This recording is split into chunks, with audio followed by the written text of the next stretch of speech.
नमस्कार दोस्तों, आज के हमारे इस वीडियो में हम आपको भाई दूज के त्योहार की कहानी सुनाने वाले हैं। दोस्तों, एक समय की बात है। एक बुढ़ी अम्मा थी। उनके एक बेटा और एक बेटी थी। बेटी की शादी हो चुकी थी। एक दिन भाई दूज के त्योहार पर बेटे ने बहन के घर जाने का आग्रह किया तो बुढ़ी अम्मा ने कहा, बेटा, तेरी बहन तो बड़ी कलिया है, वो हर वक्त लड़ती है, तू उसके घर जाकर क्या करेगा। लेकिन बेटे के आग्रह करने पर बुढ़ी अम्मा ने उसे अनुमति दे दी। भाई अपनी बहन से मिलने के लिए घर से निकलता है। रास्ते में उसे नदी मिलती है। नदी कहती है, मैं तेरा काल हूँ, मैं तुझे डुबाऊंगी। तब भाई कहता है, मैं कई साल बाद अपनी बहन से मिलने जा रहा हूँ, उससे मिलके आने दो, फिर वापस आते वक्त तुम मुझे डुबा देना। तो नदी मान जाती है और उसे रास्ता दे देती है। थोड़ा आगे बढ़ता है तो रास्ते में उसे सर्प मिलता है। सर्प कहता है, मैं तुझे डसूंगा। तब भाई कहता है, पहले मुझे अपनी बहन से मिलकर टीका लगवा लेने दो, फिर तुम मुझे डस लेना। सर्प भी उसे रास्ता दे देता है। अब वह आगे बढ़ता है। आगे जंगल में उसे एक शेर मिलता है। शेर कहता है, मैं तुझे खाऊंगा। तो भाई उसे भी वही कहता है, मैं पहले अपनी बहन से मिलकर टीका लगवा लूं, फिर लौटते समय तू मुझे खा लेना। शेर भी उसे रास्ता दे देता है। अब भाई बहन के घर पहुंचता है और आवाज लगाता है, देख बहन, 7 कोस दूर से तिलक कराने तेरा भाई आया है। बहन उस वक्त सूत काट रही होती है। तब उसका सूत बीच में ही टूट जाता है। ये मान्यता है कि यदि सूत काटते वक्त सूत बीच में टूट जाए तो जिस बहन के इकलौता भाई होता है वो जब तक सूत पुनः जुड़ नहीं जाता तब तक बोलती नहीं है। भाई बाहर से पुनः आवाज लगाता है। भाई की आवाज सुन जब बहन जवाब नहीं देती तो भाई मन में सोचता है, मुझ गरीब से मेरी बहन बात नहीं करना चाहती। माँ सही कहती थी, मुझे यहाँ नहीं आना चाहिए था। ये सोचकर वह वापस जाने लगता है। इतने में बहन का सूत पुनः जुड़ जाता है और वह भाई को आवाज देती है और उसकी तरफ दौड़ती है और उसे बात ना करने का कारण बताती है। फिर प्यार से और स्नेह से उसे घर में ले जाती है। अब वह अपनी सहेली पड़ोसन के घर जाती है और उससे पूछती है, सहेली, कोई जान से भी प्यारा मेहमान आए तो क्या करना चाहिए। पड़ोसन मजाक में कह देती है, तेल से चौका लगाना चाहिए और घी में चावल पकाने चाहिए।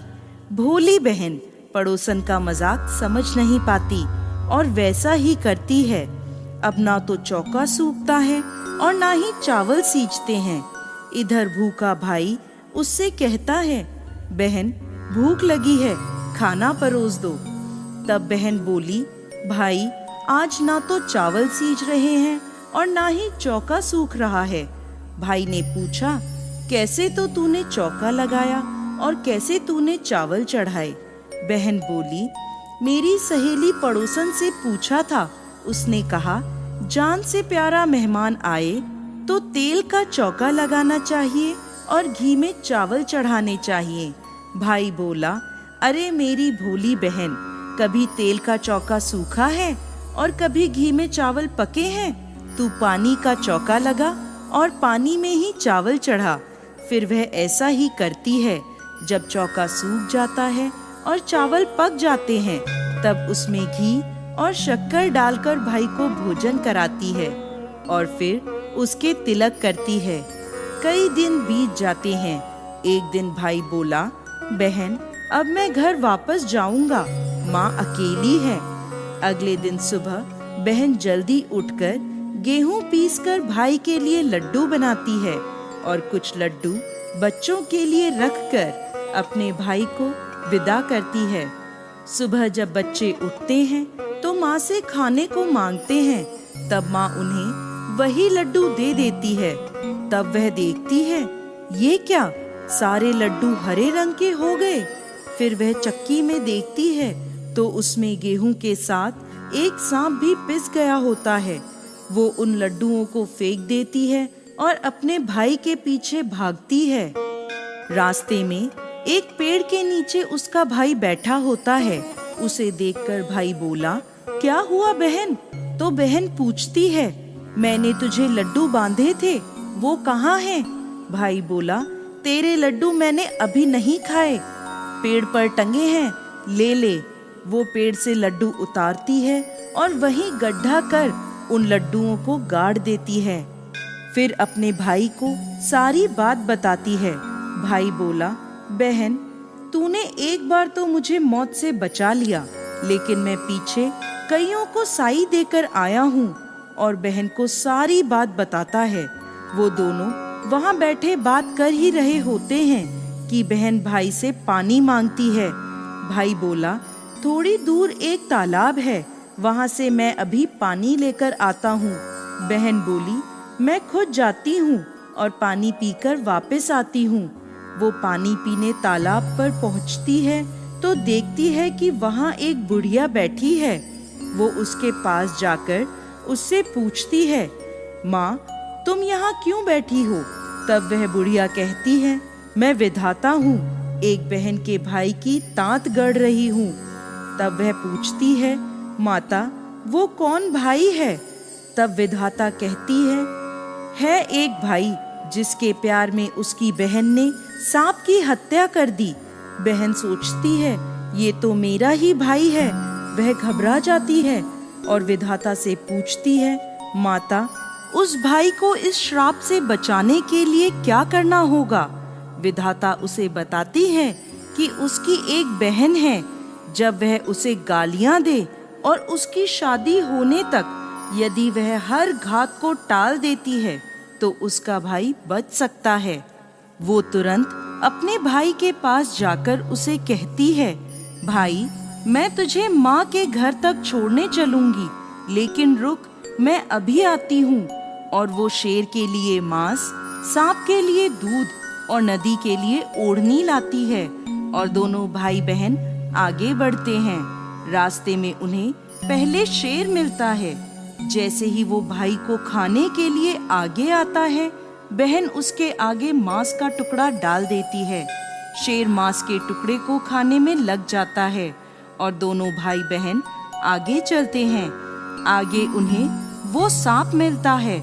जैसे ही सांप उसे डसने के लिए आगे आता है, बहन सांप के आगे दूध का प्याला रख देती है। सांप दूध पीने लगता है। वह दोनों अब आगे चलते हैं। रास्ते में उन्हें नदी मिलती है जो भाई को डुबाने को तैयार होती है, पर बहन नदी को ओढ़नी उड़ा देती है। खुश होकर नदी रास्ता दे देती है। अब वह दोनों भाई बहन आगे बढ़ते हैं और अपने घर पहुंच जाते हैं। बेटी को देखकर माँ खुश हो जाती है, पर बहन उसी समय भाई को गाली देने लगती है। तब माँ बेटे से कहती है, इस कलिया बहन को क्यों ले आया? तब भाई बोलता है, माँ बहन तो बहुत अच्छी थी, पता नहीं घर आते ही इसे क्या हो गया। थोड़े दिनों में भाई का रिश्ता आता है। तब सब कहते हैं, बहन पागल तो है पर भाग्यवान है।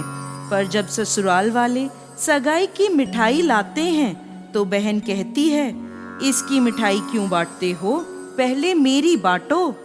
कई बड़े बुजुर्ग बोले, इसे भी भाई के साथ बिठा दो। सगाई शुरू होती है, वहाँ आग लग जाती है। बहन को तो पता ही था कि उसके भाई की घात है। उसने तुरंत ही वह आग बुझा दी। अब कुछ दिन बाद शादी के कार्यक्रम शुरू होते हैं, परंतु बहन हर समय भाई के साथ रहती थी।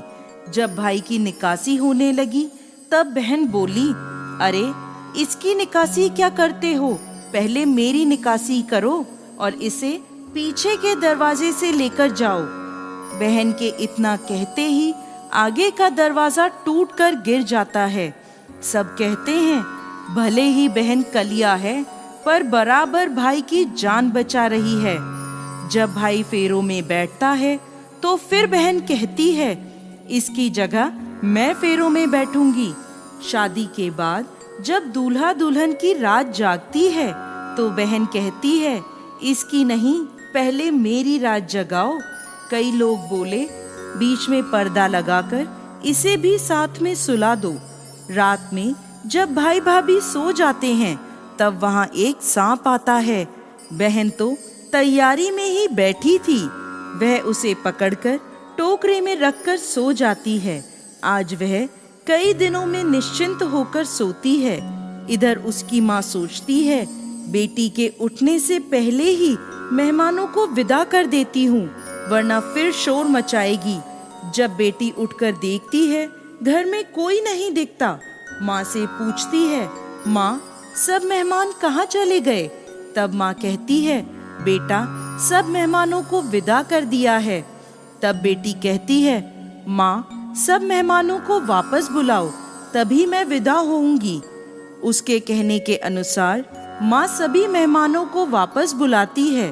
तब वह माँ से कहती है, माँ आज के दिन के लिए ही मैंने पालने में पूत और चूल्हे पर दूध छोड़ा था और पागल हो गई थी। मेरे इस भाई पर 7 घात थी, वो टालने के लिए मैं ऐसा कर रही थी। उसकी यह बात सुनकर माँ और भाई बहुत खुश हो जाते हैं और सबसे पहले अपनी बेटी को विदा करते हैं और उसके बाद सभी मेहमानों को विदा करते हैं। इस दिन के बाद से ही हर बहन अपने भाई की लंबी उम्र की कामना से भाई दूज का त्योहार मनाने लगी। इस दिन भाई को टीका करती हैं और यह कथा सुनती हैं।